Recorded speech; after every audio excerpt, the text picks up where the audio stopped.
गजाननं भूतगणादिसेवितं कपित्थजम्बूफलसारभक्षितम् उमासुतं शोकविनाशकारणं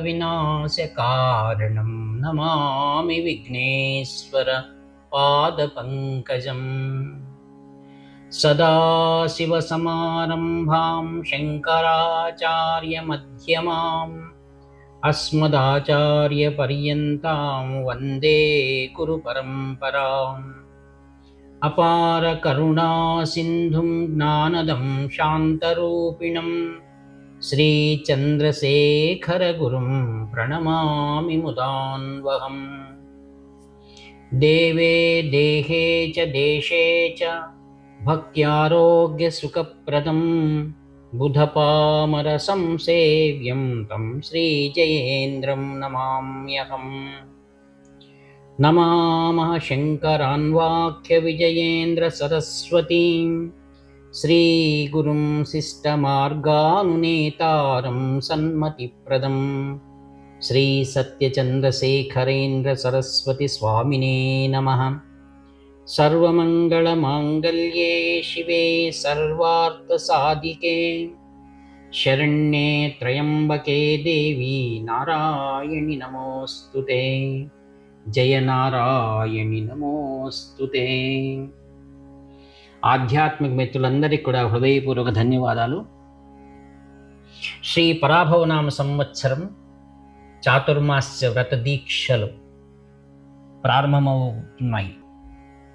శ్రీ కాంచి కామకోటి పీఠం, సర్వజ్ఞ పీఠం, మూలాంనాయ పీఠం శ్రీ వారి ఇద్దరూ కూడా అనగా 70వ పీఠాధిపతులు శ్రీ శంకర విజయేంద్ర సరస్వతి మహాస్వాముల వారు, వారి తదంతేవాసి వర్యులు శ్రీ సత్యచంద్రశేఖరేంద్ర సరస్వతి మహాస్వాముల వారి ఇరువురు కూడా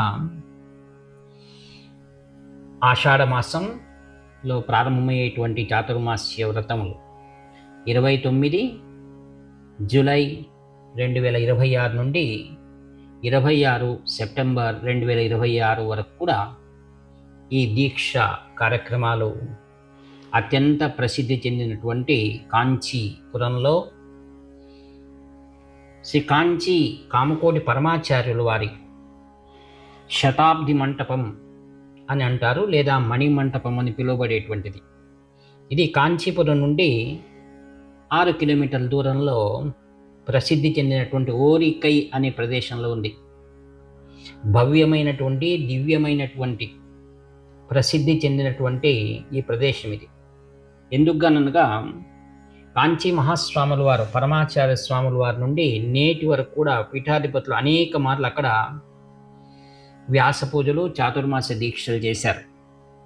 కాంచి కామకోటి పీఠం యొక్క విశిష్టత ఏంటనగా, ఏ యొక్క పీఠం లేనటువంటి విశిష్టతలు కాంచి కామకోటి పీఠంలో మహాస్వాముల వారు ఉన్నప్పుడు శ్రీ జయేంద్ర సరస్వాముల వారు, శ్రీ శంకర విజయ సరస్వాముల వారు ముగ్గురు కూడా ఒకే ప్రదేశంలో చాతుర్మాస దీక్షలు చేశారు. ఇది చాలా విశేషం. మరి ఈ యొక్క పరాభవనామ సంవత్సరంలో మరొక విశిష్టత ఏంటంటే, శ్రీ శంకర విజయ సరస్వాముల వారు మరియు శ్రీ సత్యచంద్రశేఖర స్వాముల వారు ఇరువురు కూడా ఈ యొక్క ఓరికై మణిమంటపంలో ఈ వ్రతాలు చేపడుతున్నారన్నమాట. ఆత్మీయులారా, 71వ పీఠాధిపతులు శ్రీ సత్యచంద్రశేఖర సరస్వాముల వారికి ఈ యొక్క చాతుర్మాస దీక్ష ఇది 2వది. మొట్టమొదటిగా పీఠాధిపత్యం స్వీకరించిన తర్వాత వారు అత్యంత పవిత్రమైన పుణ్యక్షేత్రం శ్రీ తిరుపతిలో చాతుర్మాస దీక్ష తమ గురుదేవులతో పాటుగా ఆచరించారు. ఎవరు ఎక్కువగా చాతుర్మాస దీక్షలు చేస్తారో ఆ యతీశ్వరులు చాలా గౌరవించబడతారన్నమాట మన పరంపరలో. అది చాలా విశేషమైనటువంటిది. ఆత్మీయులారా, చాతుర్మాస్య దీక్షలు ఎప్పుడు ప్రారంభమవుతాయో వాటి విశిష్టతను మనం తెలుసుకోవాలని అందరికీ కూడా కుతూహలం ఉంటుంది.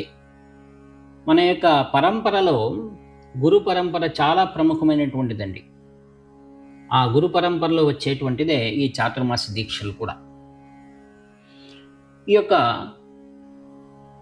మన చాతుర్మాస్య వ్రత ప్రారంభం అంటే ఏంటి, ఈ సమయంలో ఎందుకు కానీ ఇంతటి విశిష్టత ఉన్నది అనేది మనం ఒకసారి పరిశీలించుకుందాం.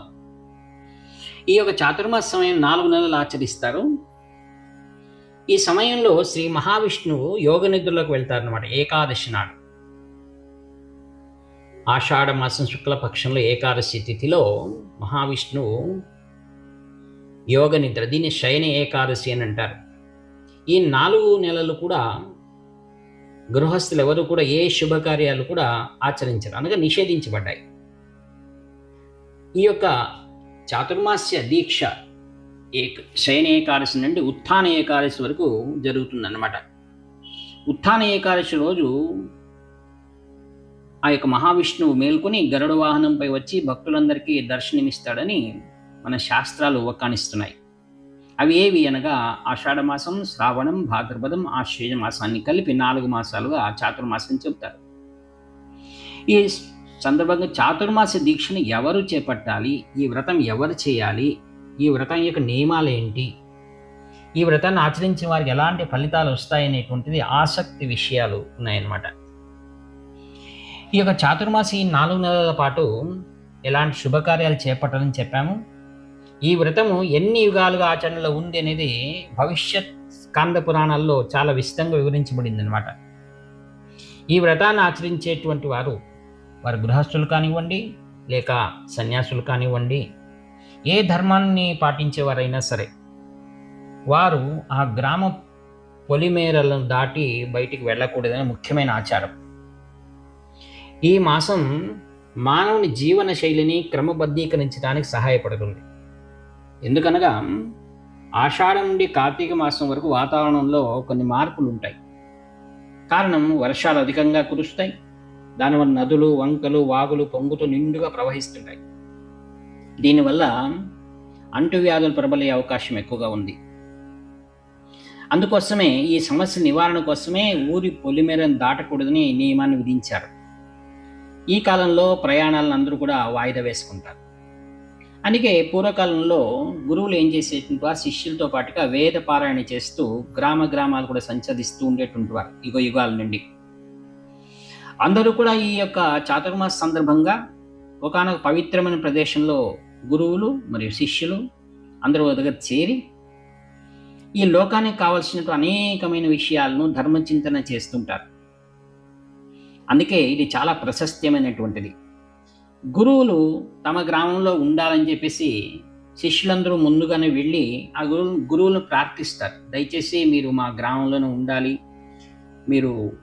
మీకు తగినటువంటి వసతిని మేము ఏర్పాటు చేస్తామని శిష్యులందరూ కూడా వెళ్ళి ప్రార్థన చేస్తారనమాట. వారి ప్రార్థనను మన్నించి ఆ యతీశ్వరులు ఆ ప్రాంతాల్లో ఉండడానికి తమ సమ్మతిని తెలియజేస్తారనమాట. ఈ వ్రతాన్ని ఏ మతం, ఏ కులానికి చెందిన వారైనా సరే ఆచరించవచ్చు. బ్రహ్మచారులు, సన్యాసులు, వివాహితులు కూడా చేయవచ్చు. ఈ వ్రతాన్ని ఆచరించిన వారికి భగవంతుని యొక్క అనుగ్రహం ఖచ్చితంగా లభిస్తుంది అని చాలామంది విశ్వాసం ఇది.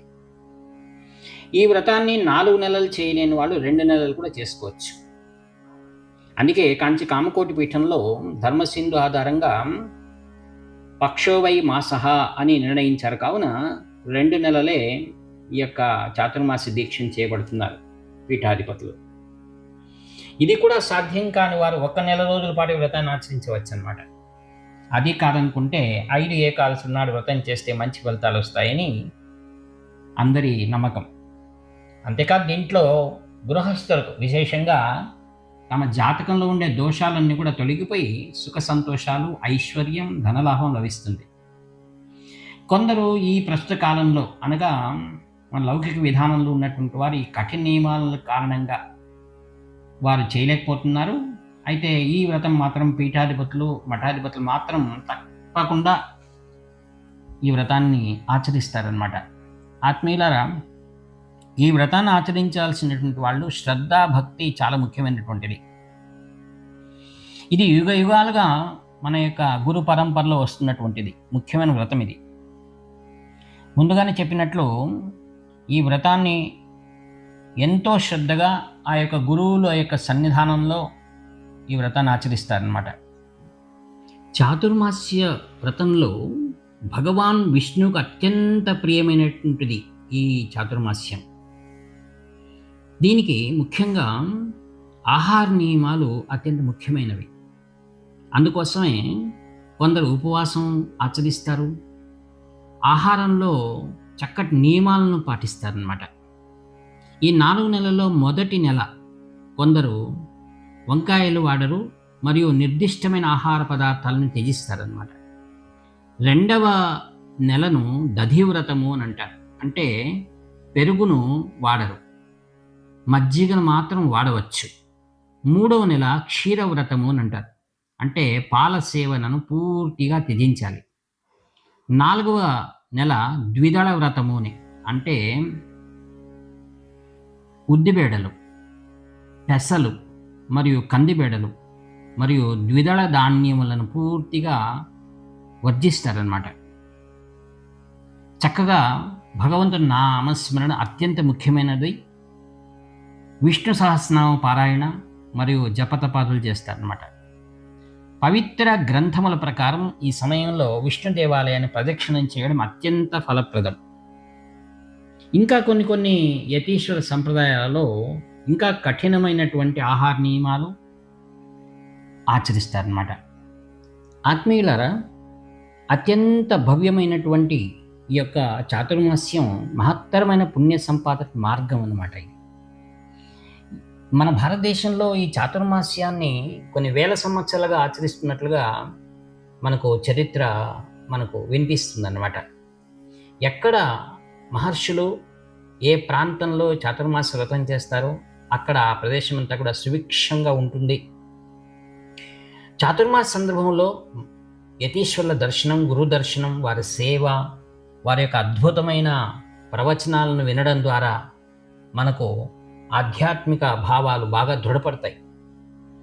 చాతుర్మాస్యం కలశ స్థాపన నుండి విసర్జన వరకు కూడా అనేక మంది భక్తాదులు వచ్చి ఆ యొక్క పుణ్యకాలంలో మహర్షుల సన్నిధానంలో జీవితాన్ని గడుపుతారనమాట.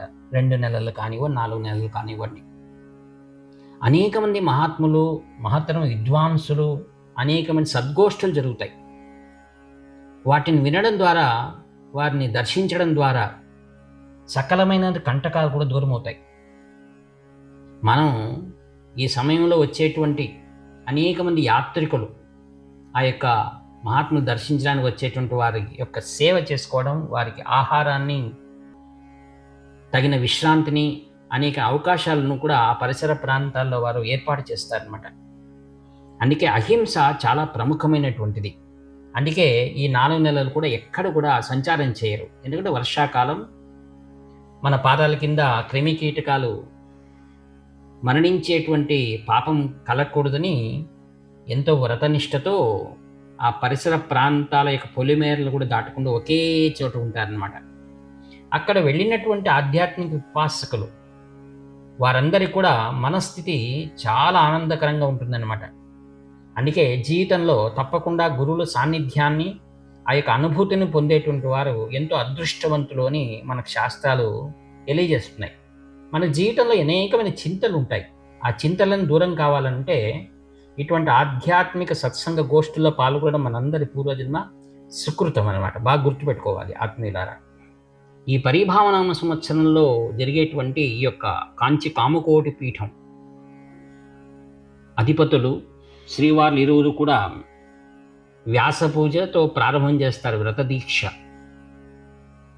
ఆత్మీయులారా, మనం ప్రతి ఒక్కరికి కూడా గురు పరంపర అనేటువంటిది మన సనాతన ధర్మంలో ఉంది. కాంచి కామకోటి పీఠం యొక్క గురు పరంపరను మనం చెప్పుకోవడం ఒక శ్లోకం చెప్తూ ఉంటాం.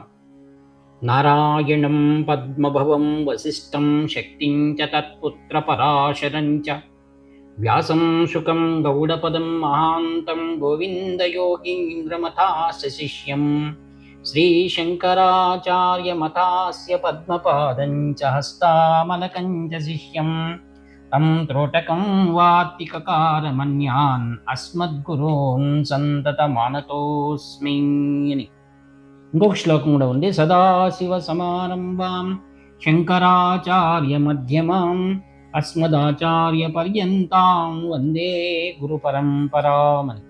ఈ శ్లోకంలో వివరించిన ప్రకారం ఈ గురు పరంపరలో వచ్చేటువంటి అందరి గురువులు కూడా విశేషంగా ఏర్పాటు చేసినటువంటి వేదిక, ఆ వేదిక ముంభాగంలో అనేక మంది వేద పండితులు, సహస్రాలు వేద పండితులు మరియు దూర ప్రాంతాల నుండి వచ్చినటువంటి భక్త సందోహం అందరి ముందు అందరికి కూడా తీరుబాటుగా కనపడేటట్టుగా ఒక్కొక్క గురువు కూడా షోడశోపచార పూజలు చేస్తారు.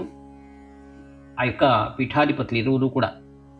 మేము తిరుపతిలో ఇరువురు పూజ చేసేటువంటి దర్శనాన్ని చేసుకునే భాగ్యం మాకు కలిగింది. చాలా చక్కగా ఉంటుందండి. దాదాపుగా ఈ యొక్క చాతుర్మాస్య వ్యాస పూజలో అనేక మంది గురువులు వస్తారు. నారదుని కూడా పూజిస్తారు. శ్రీమన్నారాయణుడి ప్రారంభమే అనేక మంది భక్త సందోహము, తర్వాత పీఠాధిపతులు అందరినీ కూడా ఎంతో దాదాపుగా 6 గంటల సేపు ఈ కార్యక్రమం జరుగుతుందండి. ఆ యొక్క పూజా వైభవాన్ని మనం దర్శించి అనుభవించవలసిందే కానీ వర్ణించడానికి సాధ్యం కాదండి. వ్యాస పూజ అయిన తర్వాత శ్రీవార్లు అందరికి కూడా వచ్చినటువంటి వారికి ఆ యొక్క వ్యాస అక్షతలందరికీ కూడా ఆశీర్వాద రూపంగా అందిస్తారండి. ఆత్మీయులారా, అనేక సంవత్సరాలుగా ఈ కాంచి కామకోటి పీఠంతో అనుబంధాన్ని పెట్టుకొని వారి ఆశీస్సులతో అత్యంత ఉన్నత స్థితిని పొందినటువంటి వేలాది కుటుంబాలు ఈ యొక్క చాతుర్మాస్య వ్రతం ప్రారంభం నుండి చివరి వరకు కూడా ప్రతిరోజు గ్రామాల నుండి సామూహిక భిక్షావందనాలు చేయించడానికి గుంపులుగా వస్తారండి. వచ్చి ఎంతో భక్తిగా ఆ యొక్క సంకల్పాలు చేసుకుని భిక్షావందనాన్ని చేస్తారండి. ఎందుకంటే శిష్యులు ముందుగా చెప్పి ఉంటారని చెప్పాను. ఏంటని, స్వాముల వారు దయచేసి మీరు ఈ సంవత్సరం ఇక్కడే ఉండాలి, మీ యొక్క సేవ చేసుకునే భాగ్యం మనం కలిగించని ప్రార్థన చేసుకున్నారు కదా, దానికి తథాస్తు అని వింటారు గురువులు. దాని ప్రకారంగా శిష్య సముదాయం అందరూ అక్కడికి వస్తారు. ఈ చాతుర్మాస్య పుణ్యదినాల్లో అఖిల భారతావని నుండి విద్వత్ సభల్లో పాల్గొనడానికని అనేక మంది పండితులు వస్తారండి. ప్రతిరోజు కూడా జ్యోతిష్ సభలు జరుగుతాయి, మరియు యజ్ఞ యాగాదుల యొక్క వివరాల గురించి సత్సంగాలు జరుగుతాయి. ప్రతిరోజు కూడా మహాత్రిపుర సుందర సమేసి చంద్రమౌళేశ్వర పూజ అయిన తర్వాత వేద పండితులు ఏం చేస్తుంటారు, అక్కడ కూర్చొని స్వాముల వారి ముందు వారి అనుజ్ఞను పొంది అనేక యజ్ఞయాగాదులు చేస్తారు. మేము చూడగా దివ్యమైన కాశీనగరంలో శ్రీ శంకరేశ్వర స్వాముల వారు అనేక యజ్ఞాలు చేయించారండి. 1,00,000 మోదక హవనాలు జరిగాయి మహాగణపతిది. తర్వాత చండీయాగాలు జరిగాయి. వాటిని చూసి మేము ఎంతో ఆనందపడ్డాం. ఆత్మీయులారా, ఏ ప్రదేశంలో గురువులు కూర్చుని ఈ యొక్క చాతుర్మాస్య వ్రతాలు జరుగుతాయో అది కాశీ నగరానికి సమానమని చెప్తారు. అనేక మంది వేద పండితులందరూ కూడా విద్వత్ సభలైన తర్వాత శ్రీవారి ద్వారా ఆశీస్సులు మరియు విశేష పురస్కారాలు కూడా అందుకుంటారండి. ఎంతో చక్కని వ్యవస్థ ఉంటుంది. అన్ని కార్యక్రమాలు కూడా ఎంతో సజావుగా జరుగుతుంటాయి. మన జీవితంలో ఇది ఒక మహత్తరమైన అవకాశం. కాంచీపురానికి దూర ప్రాంతాల నుండి రావడానికి సులభమైన రవాణా సౌకర్యాలు ఉన్నాయి. కోరికైకి వెళ్ళడానికి కూడా మణిమంటపానికి వెళ్ళడం అనేక వాహనాలు సులభంగా లభ్యమవుతాయి. చాతుర్మాస సందర్భంలో యతీశ్వరులను దర్శనం చేసుకోవడం అనంత ఫలితాన్ని చేకూరుస్తున్న ధార్మిక గ్రంథాల్లో వివరించారండి. ఆత్మీయులారా, ఈ యొక్క కవిగోష్ఠులు మరియు అనేక విద్వత్ సభలు, వేద పండితులు ప్రతిరోజు కూడా వేద పారాయణ జరుగుతాయి. వీటితో పాటుగా మనసును ఆహ్లాదపరిచేటువంటి సాంప్రదాయబద్ధమైనటువంటి సాంస్కృతిక కార్యక్రమాలు నిష్ఠాగరిష్ఠులైనటువంటి కళాబృందం వారిచే ఈ కార్యక్రమాలు జరుగుతాయండి. అదీకాక కాంచి కామకోటి పీఠం అనేక సంవత్సరాలుగా సాంప్రదాయ పాఠశాలలో నిర్వర్తిస్తుంది. ఆ యొక్క విద్యార్థినులు అందరూ కూడా వచ్చి ప్రతినిత్యము కూడా భక్తి సంగీత కార్యక్రమాలు చేస్తారండి. గానాలాపన చాలా బాగుంటుంది. మరియు కాంచి కామకోటి పీఠం నుండి నిర్వర్తించబడేటువంటి యూనివర్సిటీ నుండి, పాఠశాలల నుండి, అక్కడి నుండి వచ్చినటువంటి విద్యార్థులు కార్యకర్తలుగా నిలబడి కార్యక్రమాలు నిర్వర్తిస్తుంటారు.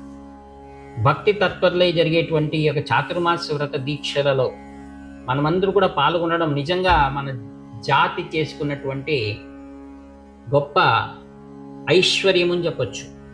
కావున ఆత్మీయులారా, పైన చెప్పిన విధంగా అందరూ కూడా ఈ చాతుర్మాస దీక్షా కార్యక్రమాల్లో మన వంతుగా పాల్గొని మన యోగ్యతానుసారం భిక్షావందనాది కార్యక్రమాలు మరియు గురు పాదుకా పూజా వందనాలు ఇవన్నీ చేసుకుంటూ గురు సేవ మరియు గోసేవ వీటన్నిటి పాల్గొన్న జీవితాన్ని చరితార్థం చేసుకోవాలని చెబుతూ ఈ యొక్క మాత్రమైన అవకాశాన్ని మనమందరూ పాలు పంచుకునేటువంటి సౌభాగ్యాన్ని శ్రీ కాంచి కామకోటి పీఠాధిపతులను అనుగ్రహించి నేను ప్రార్థిస్తూ ఈ వాక్పుష్పములను ప్రస్తుత పీఠాధిపతుడు శ్రీ శంకరవీర స్వాముల వారి అమోఘమైన దివ్య పాద పద్మాలకు భక్తితో సమర్పిస్తూ సెలవు తీసుకుంటాను. ఇటు మీ ఆత్మీయ మిత్ర నివర్తి నాగభూషణ శర్మ 7483229249. హర హర శంకర జై జై శంకర, హర హర శంకర జై జై శంకర, హర హర శంకర జై జై శంకర. హర హర శంకర జయ జయ శంకర, హర హర శంకర.